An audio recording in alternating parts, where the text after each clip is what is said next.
Hello guys, నిన్న south Africa గెలిచిద్ది అనుకున్నాం. South Africa గెలిచిద్దని చెప్పి నేను ప్రొటెక్ట్ చేశాను.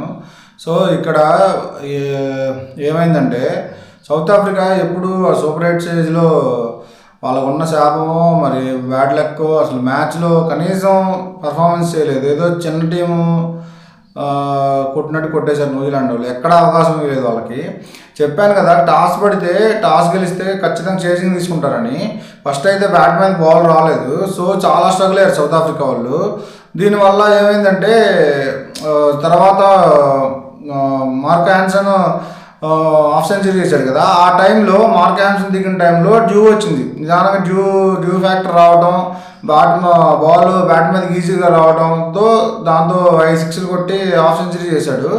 దానివల్ల కొంచెం గౌరవప్రదమైన స్కోర్ వచ్చింది. కానీ మన వాళ్ళు ఎన్ని బాళ్ళు 12.5 ఓవర్లోనే చేంజ్ చేసేసారు. సో దానివల్ల ఏమైందంటే సౌత్ ఆఫ్రికా ఘోర ఓటమి చవి చూసింది. న్యూజిలాండ్ డైరెక్ట్గా ఫైనల్కి వెళ్ళి కూర్చుంది. సో ఇలాంటి క్రికెట్ కంటెంట్ కోసం మన ఛానల్ సబ్స్క్రైబ్ చేయండి guys. Thank you for watching.